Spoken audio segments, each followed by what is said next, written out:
en lo que ha sido su actuación como parte de el grupo que fue a República Dominicana a intentar un proceso de diálogo, de negociación, de acuerdo con un sector de la oposición venezolana que a última hora parece haber decidido pues, echar para atrás los acuerdos que se habían firmado y dar una declaración sin evitar o evitando subjetivarla, pero quizás un tanto triste. Nos gustaría pues su experiencia de primera mano. Yo fui a Santo Domingo acompañando a mis camaradas Jorge y Delcy Rodríguez, y a Elías Jagua y a Larry de Boe, con la idea de que iba a entrar en una interlocución difícil, dura, con un grupo de compatriotas equivocados, pero con quienes se podría negociar una solución para nuestro país. El último día me di cuenta que habíamos perdido el tiempo. Habíamos arado en el mar con una banda de estafadores.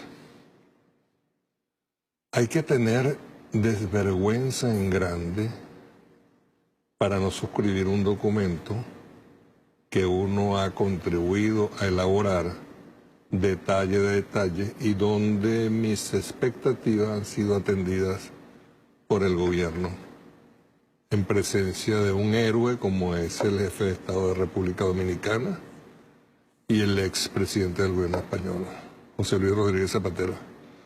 Así que es asombroso como acto de desvergüenza, porque a veces la vergüenza se oculta, pero no se exhibe de una manera tan descarada y a última hora cuando estaba todo listo. No había nada que agregar, no había nada que negociar. Lo más difícil o lo último, digamos, que se había discutido era la fecha de las elecciones. Y allí convenimos en el 22 de abril con la aceptación y la sugerencia de la oposición. Algunos más, algunos menos, pero en todo caso están identificados como estafadores. Pero estafadores de su patria.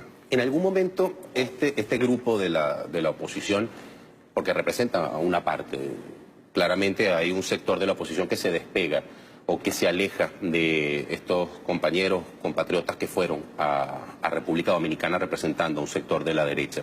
En algún momento aceptaron, porque ellos han insistido, incluso justo después de la declaración de la representación del gobierno, donde ustedes firman en vivo el acuerdo, ellos insisten con que jamás habían llegado ni siquiera a un preacuerdo con el gobierno nacional. Incluso dejaron entrever que tanto Zapatero como el presidente de la República Dominicana mentían al respecto. El presidente Luis Herrera Campín, en una ocasión para definir a un político venezolano, que no quiero recordar en este momento, lo llamó caradura. Son unos caraduras, definitivamente. Y yo no entiendo cómo se delega tan delicada responsabilidad y representación a un grupo de estafadores. Insisto en la palabra. Estafadores como estafadores el presidente Santos de Colombia, que convocó a un plebiscito para decidir sobre su propuesta de paz, perdió y sin embargo siguió adelante con argucias jurídicas. Uno imagina que a veces esa es la democracia que quieren implementar en Venezuela, donde la votación... Estamos trabajando con gente de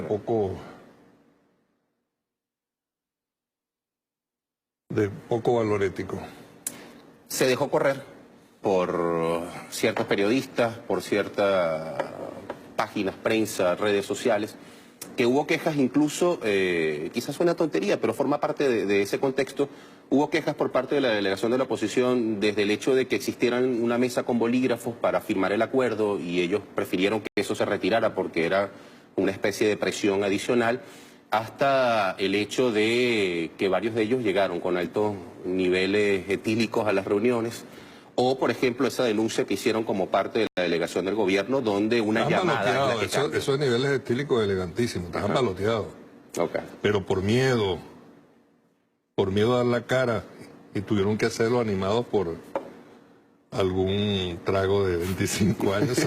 Les informo a lo de la oposición, ha salido un chivarriga de 25 años, ya no es el del 18, así que si quieren lucirse, no vayan a sacar algo chimbo o a rayarse con uno de 18. Y el tema de la llamada. Jorge Rodríguez lo calificó como una vergonzosa llamada de Colombia, que además nosotros a veces nos preguntamos si esa llamada tenía que ver con el hecho de que el propio Tillerson estaba en esos días en Colombia. Santos, Tillerson... Hablando gobierno. de vasallos, uno puede imaginarse precisamente a Tillerson al lado de Santos, presionándole y soplándole el oído lo que tiene que responder.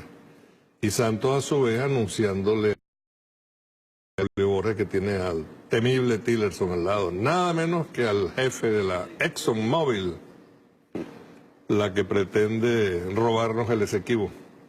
Zapatero salió al día siguiente, incluso su gestualidad corporal, sus expresiones eran de molesto. La cara era demoledora. Sí. Yo te digo una cosa, yo coincidí con él en la mañana, él estaba como unas Pascuas de contento, porque ya no había nada que hacer sino ir a Santo Domingo ese día a firmar. A firmar. ¿Qué es lo que se dijo? La próxima vez que las delegaciones vengan a Santo Domingo será para firmar. La carta de él es un poema. Su opinión sobre la carta, porque además fue respondida por organizaciones políticas de Venezuela como Voluntad Popular, donde indican que esa carta del expresidente Zapatero es una vergüenza. Así lo calificó el Partido Voluntad Popular, o la organización política. Habrán tratado de escribir eso. ¿Existía posibilidad, en algún momento pensó la delegación del gobierno que la delegación de la oposición iba a firmar los acuerdos, más allá de lo que podían haber dicho antes de su declaración? Era difícil entre nosotros imaginar tanto antipatriotismo. Entonces, pero siempre hubo desconfianza por la condición humana de los personajes.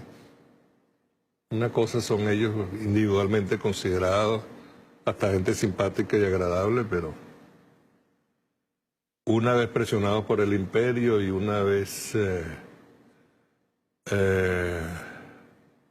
animados por un chivarrigal de 25 años, tienen plata para eso. Llegan con mucha anticipación a las reuniones.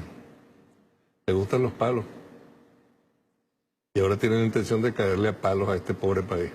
¿Tuvieron la oportunidad de tener algún careo o la posibilidad de verlos antes del pronunciamiento de ellos rechazando la firma del acuerdo? Ya ni sé, porque son tantas las veces que nos encontramos. Esto era una especie de montaña rusa, pero los encuentros eran muy frecuentes, muy recurrentes, precisamente porque estábamos avanzando. Y a cada proposición nuestra venía una de ellos y la nuestra era a su vez una contraproposición que a su vez rebotaba donde ellos. Y así nos tuvieron durante un tiempo, pensando que éramos pendejos. La voz de Julio Borges como parte o como líder de ese grupo, porque además era el que siempre se dirigía a la prensa, yo estuve analizando todas sus declaraciones antes de esa denuncia de la vergonzosa llamada, y siempre había elementos propositivos. Estamos conversando, estamos discutiendo, pero justo después de la denuncia de Jorge Rodríguez, de la delegación de ustedes por esa llamada, la frase que más se repitió fue: nunca vamos a firmar ningún acuerdo, acompañada de otras partes en la oración, pero no menos de 6 o 7 veces se dijo: nunca vamos a firmar ningún acuerdo. Al día de hoy, ¿existe la posibilidad o todavía se aspira que la oposición entre dentro de algún tipo de canal de discusión, de negociación y decida firmar el acuerdo preaprobado? Yo le pasaría esa pregunta a un psiquiatra a quien aprecio mucho. Su nombre es Jorge Rodríguez, quien además de psiquiatra es un tremendo político y también un político tremendo. La oposición, ¿cómo queda el día de hoy? Su visión... Yo no sé, porque cómo se ven ellos a sí mismos, cómo se ve el opositor de a pie, que los hay, el opositor que está pasando trabajo en estas situaciones. ¿Cómo siente? ¿Se sentirá burlado? ¿Tuvo alguna esperanza? ¿Se ha beneficiado de algunas decisiones del gobierno? Habría que verlo. Algunos de ellos son endebles, pero en el fondo endebles son todos. Ese liderazgo comunitario de los opositores es muy débil, ahí no hay un solo líder. No hay un personaje de altura como para ser un interlocutor y decirle que no, capaz de decirle que no al presidente de Colombia, por ejemplo. No, ¿quién es el que dice por allí? Creo que es Walter. Todos se bajan los pantalones ante el imperio, sin pudor, y algunos sin calzoncillos. Que pudiera aspirar entonces a ese opositor que usted llama de a pie, el opositor que pues debería al menos tener la posibilidad de ser representado, de ser o de tener voz dentro de una dirigencia que, como en cualquier país democrático del mundo, pueda oponerse al gobierno que esté en ese momento. Que vierta su confianza hacia nosotros, porque lo que estamos haciendo nosotros los chavistas es actuar para proteger al país. Cuando protegemos al país, los protegemos a ellos, que son el país también. Ellos también son el pueblo. Correcto. Rex Tillerson, una gira. Se da justo casi el mismo momento en que se están dando las conversaciones en Santo Domingo, en República Dominicana, y además tiene expresiones tan duras como intervención militar en Venezuela, golpes de Estado en nuestro país, tratando de llamar a algún grupo de militares para dar un golpe de Estado en Venezuela, y en cada uno de los países que visitó, llámese Perú, Argentina, Colombia, pidiendo abiertamente que las fuerzas políticas y militares de esos países presionaran más a nuestro país. Eso me hace reír un poco porque están exhibiendo su verdadera cara, porque ese tipo de cosas se hacían antes clandestinamente. Sí. Había como cierto pudor hasta en el imperio en exhibir sus partes más feas. Pero ya no, y tenemos en Washington una banda de patoteros dirigidos por un personaje bien ordinario. Es difícil encontrar un personaje más ordinario que el presidente de los Estados Unidos. Hay millones, millones y millones de gringos decentes. Yo me pregunto cómo se sentirán cuando ven que este es el personaje que los representa y que para colmo llegó en segundo lugar en las elecciones por el sistema electoral tan peculiar que tienen. Uno pudiera comparar a Tillerson hoy, quizás de una manera menos elegante, como usted dice, con lo que fue Henry Kissinger hace varias décadas ya. Henry Kissinger era y es maligno. Sí. Es un maligno con un Nobel de la Paz, pero bueno. Sí, bueno, se lo dieron a... En Noruega le dan el premio Nobel de la Paz a cualquier villano. Lo que pasa es que Kissinger era un personaje de alto nivel académico, perverso, y además con el regusto por la conspiración. Los de hoy son patoteros. Entonces, lo de ellos, y perdonan, bueno, pero la hora es buena para decir algunas cosas. Para ellos es normal y es hasta agradable una coñaza.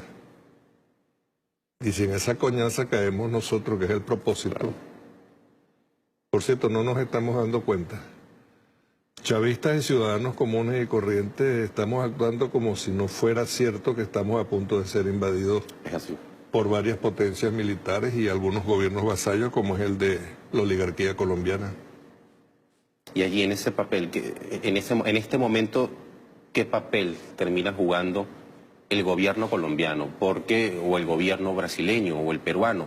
Uno está seguro que la gran mayoría de los pueblos no quieren un movimiento con Venezuela. De eso estoy seguro. Además, los colombianos están conscientes, la mayoría de colombianos decentes están conscientes de cuán solidarios hemos sido con ellos. Creo que deben estar conscientes que la paz o este proyecto de paz que comienzan a disfrutar dificultosamente en estos días tiene su origen en una iniciativa del presidente Chávez, que le dijo a los comandantes guerrilleros: ya no es hora de la lucha armada, es hora de confiar en los pueblos. Y eso es lo que ellos hicieron. Pero yo te digo una cosa, nosotros venimos de 5 años encerrados en La Habana, apoyando a la FARC y al gobierno en su procura de la paz, en su procura exitosa de los acuerdos de paz, y sin solución de continuidad. El señor Santos nos tira por la borda y emprende una especie de asalto final contra la democracia venezolana, aprovechando lo que él considera una fragilidad definitiva de nuestro país, como para arrebatarle territorio y como para matarnos a los venezolanos, como si no supiésemos defendernos. ¿Sí cree usted que Santos tenga,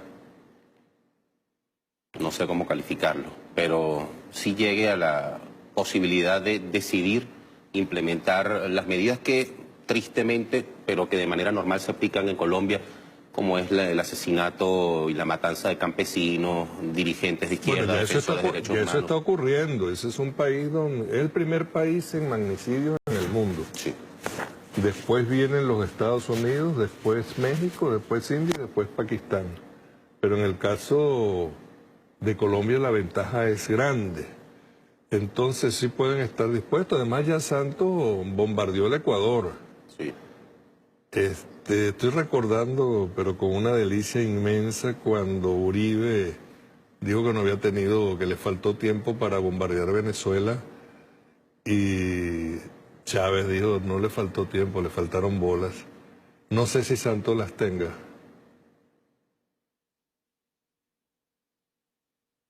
Con esa frase me voy a ir a la pausa. Sí.